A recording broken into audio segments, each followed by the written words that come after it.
time for some weekend picks. A few of the fights going down this Friday and Saturday have already been discussed here on the channel. So I'll leave the links to those videos in the description box, and we're just going to try to cap off the ones we haven't covered yet. So first off, we're going to start with the fight between Michael Hunter and Sergey Kuzmin. Heavyweight contest, these two guys.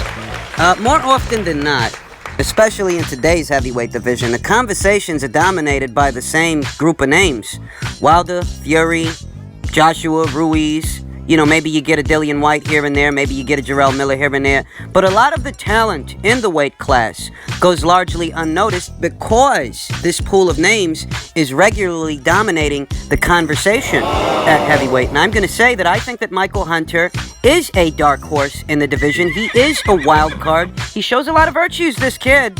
And ahead of this Sergey Kuzmin fight, I think he brings a lot to the table, or at least enough to win the fight. Let's talk about Michael Hunter as a fighter.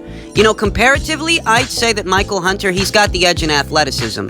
Meaning this is a guy who's got mobility, he's got good snappy punches, throws good straight punches upstairs and downstairs. Michael Hunter, he's not a lumbering lummox. He's not one of the more statuesque guys in the heavyweight division. All things considered, he's actually one of the more compact heavyweights in the division, and that's how you can explain his athleticism. That he is a bit more coordinated than some of the bigger guys out there. He can move. His movements, they're fluid, they're purposeful, and they are coordinated. More so than what I've seen so far from Sergey Kuzmin. And because he's got this athleticism, this mobility, it gives him a good range of motion, whether he's on the offensive or the defensive, whether he needs to bounce out of range to get out of the way of a shot, or he needs to come in at a slight crouch to gain safe entry without getting hit coming in. That is the luxury that this kind of athleticism affords him. Michael Hunter also throws good straight punches, whether they're head shots or body shots. Particular to the body shots, this is the heavyweight division.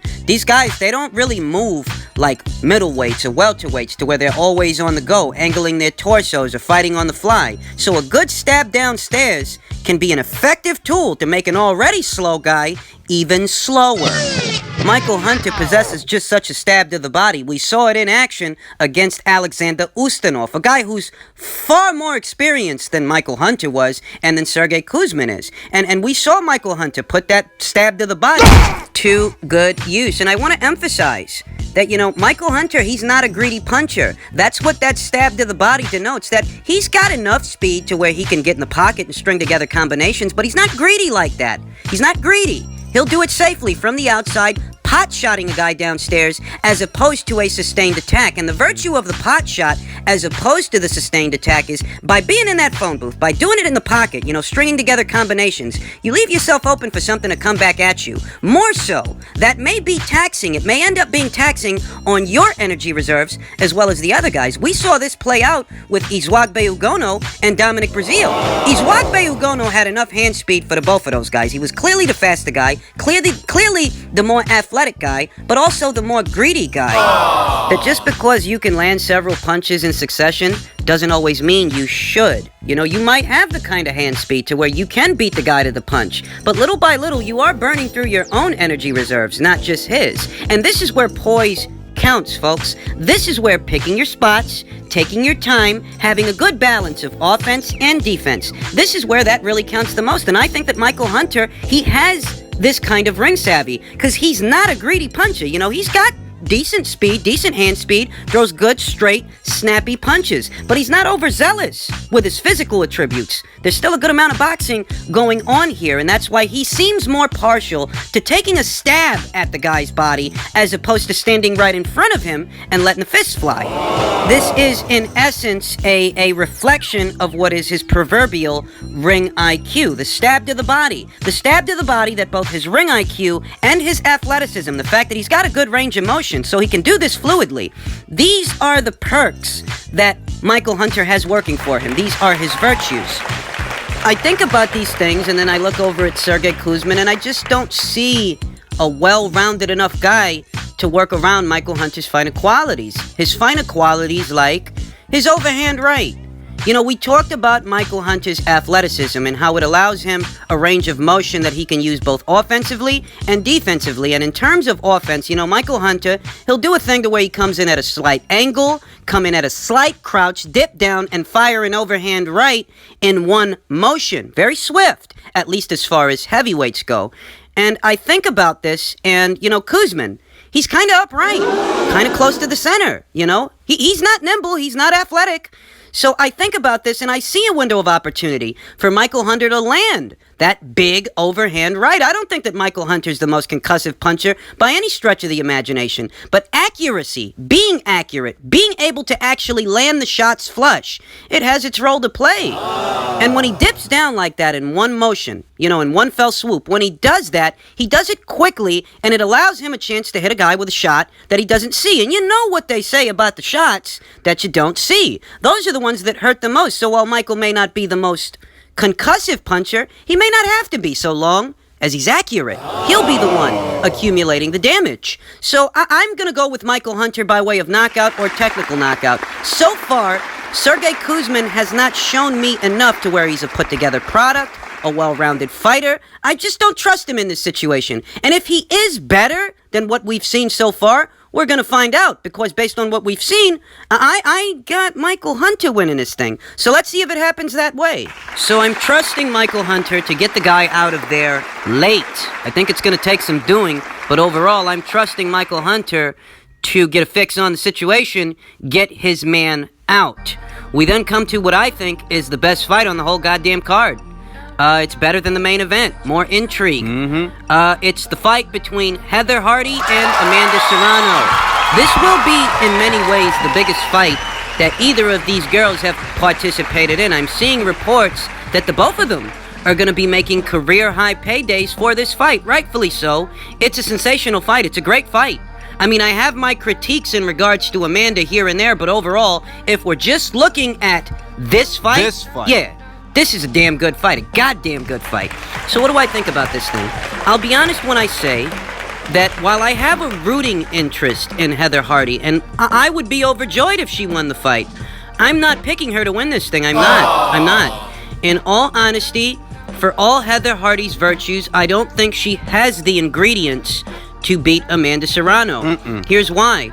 I give the edge in power to Amanda Serrano. I give the edge in speed, athleticism, and mobility to Amanda Serrano. The better balance of both offense and defense also go to Amanda Serrano. Put simply, I think that Amanda is better in every area than Heather Hardy is. And if Heather Hardy's bringing something to the table, it's toughness, it's willingness to win and heart. But those kinds of things, it's just not enough. Not in this situation. That Heather Hardy, it's not that she doesn't have defense. She's not a punching bag. She shows defensive prowess. She's shown it here and there. It's her offense that I find troublesome. It's her offense that worries me. You see, when Heather Hardy's firing a shot, she's really not off the center. That's saying that whether she's firing a straight punch or she's firing a hook or she's just trying to get within range overall, she is kind of upright. That opens a door for Amanda Serrano to evade and counter, slip and hook, land a really hard shot on Heather Hardy, the likes of which she's never tasted. Do realize that for Heather Hardy, Amanda Serrano will be the biggest puncher that she has ever faced. And that Amanda Serrano can inflict damage and accumulate it more so than anyone that Heather Hardy has fought so far. Amanda Serrano fires good straight punches from the outside, compact hooks, and devastating uppercuts on the inside. It's important to note this because that's basically saying that no matter what range the fighters are fighting the fight, Amanda's likely to get the best of it. And Heather Hardy, her virtues, her sweet spot, what she's been getting by on, is sucking opponents into exchanges and getting the best of them, forcing the other fighter to trade and getting the better of the exchange, essentially being the more accurate fighter in the fight. But the reason she will falter here is because Amanda's got the speed advantage, Amanda's got the power advantage. Her quality overall is just a cut above what Heather Hardy's got. You look at both of these fighters when they're firing their hooks, and you'll notice that when Amanda Serrano fires a hook, it's tight. Whether it's a hook or an uppercut, it's short, it's sharp, that makes it defensible. But at the same time, it packs more mustard. There's more salt on the punch. than what Heather Hardy's got. Amanda Serrano drives her hooks and uppercuts in a way that Heather really doesn't, because Heather kind of slaps with her hooks, and there's a lot of room in between the punch, and that room, that space, it opens a door for an opponent to not only evade, but evade and counter. Catch Heather between the punches. And because Heather Hardy's never quite fought a fighter that packs the punch that Amanda Serrano does, it's conceivable to me that Amanda Serrano is going to get the better of the exchanges 90% of the time. Heather Hardy, she's a good fighter. It's not that she's not a good fighter. It's just that in this situation, she's outgunned. I think that we're going to see a lot of toughness from Heather Hardy. We're going to see the gamesmanship of this fighter, that she's not a quitter. Nah, she ain't one of those. But I will reiterate that Heather Hardy's bread and butter, for the most part, how she's been winning these fights, is with offense, getting the better of the exchanges. It's not that she doesn't have defense, she's just not a defensive fighter. She's got her own brand of defense, her own brand of upper body movement and sliding out of range, but that's not her bread and butter. That's not necessarily what's been winning her these fights. What's been winning her these fights is getting the better of the exchanges when both fighters are trading. And in this situation, what she will find is that Amanda can do that and more. I think Heather's tough. I think she's going to hang in there, but I also think she's going to take her lumps. She's going to take her fair share of punishment. And I think the crowd is going to be entertained for the most part, but I don't see Heather winning this thing at all. I'm going with Amanda Serrano to win a decision. I'd be surprised, in all honesty. I'd be surprised if Amanda Serrano scores a knockout. I would. Because Heather's tough, because Heather Hardy will be the best opponent that Amanda Serrano has faced in years. And the thing about that is, a lot of fighters look invincible. A lot of fighters look like they're, that they got the most devastating punch this side of the Atlantic when you're facing a certain caliber of opponent, a certain quality of competition. Heather Hardy is the best opponent that Amanda Serrano will have faced in years, and it's for this reason I don't necessarily think this is going to end in a knockout. But I do see Amanda winning. I've got Amanda winning on points. Closing thoughts. I already told y'all who I'm picking to win a fight and why. But if I have a rooting interest in Heather Hardy, if I wouldn't mind seeing her win a fight, it's not just the sentimental boxing fan stuff, It's not just, the human interest story, or that she has a great ass and a great set of legs. It's not just that stuff. It's not. I swear. It's also that Heather Hardy's more realistic. You don't see these delusions of grandeur. You don't see these self-entitlement issues with Heather Hardy. I think that Heather Hardy would approach negotiations for a Katie Taylor fight without friction, with a more level head. That we wouldn't see the friction that we've been seeing from the Serrano camp. That Heather Hardy would recognize the opportunity and jump at it, as opposed to what we've been seeing from Amanda Serrano and her team, I also think that even if it's not Taylor that the winner of this fight faces next, if it's Marjanovic, the same applies. I think Heather Hardy would jump at the opportunity to fight on a big stage against the most decorated fighter at the weight, and one of the most decorated fighters in the entire sport of women's boxing, Jelena Marjanovic of Canada, the only unified champion at this weight, and the full-fledged WBC champion. I emphasize that because there's a WBC baby belt on the line in this fight, and one can interpret that belt being there as a prelude to what could be a unification fight between the winner of this fight and Jelena, who's going to be in action this weekend. I think that Heather Hardy would jump at the chance to fight either Marjanovic or Taylor, and she'd be realistic about it. She'd recognize the opportunity, whereas with Amanda, we might end up seeing all the same friction that we've been seeing throughout the course of 2019. We might. So in all honesty, yeah, I'm picking Amanda to win based on logic, based on the fight's mechanics, the track records, and the attributes, the characteristics of the fighters. I'm picking Amanda to win, but I wouldn't mind it one bit if Heather Hardy pulled off the upset, beat the odds, and she won the fight. I wouldn't mind that. Those are just my closing thoughts. Moving on.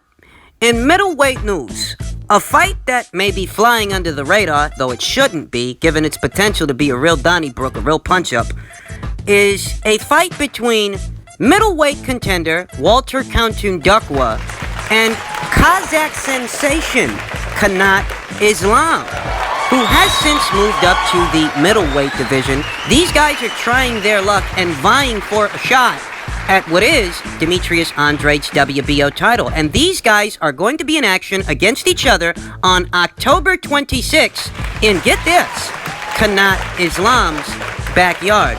And I'll tell you something. In a lot of ways, this is a pick'em fight. It is.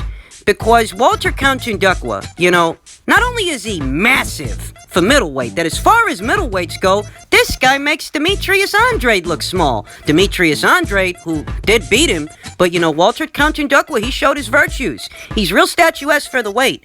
And needless to say, Kanat Islam is not of the school of a Demetrius Andrade. Kanat Islam is not a hit-and-get-hit-minded kind of fighter. He's not a defensive fighter at all.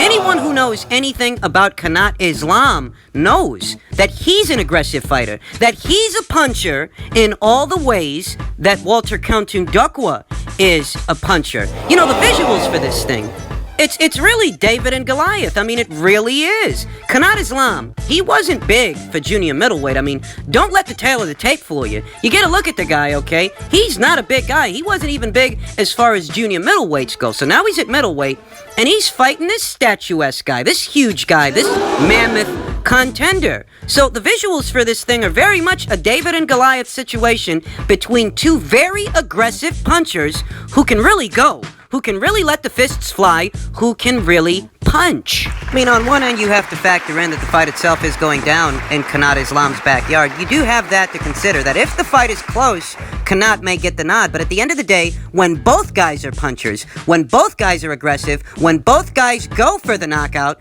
just about anything can happen. So while I'm not sure who's going to be airing this thing on this side of the world over here in the United States, I'm going to be keeping an eye out, because I know with an absolute certitude that this fight promises to be a real dust-up. Keep your eyes peeled for this on October 26.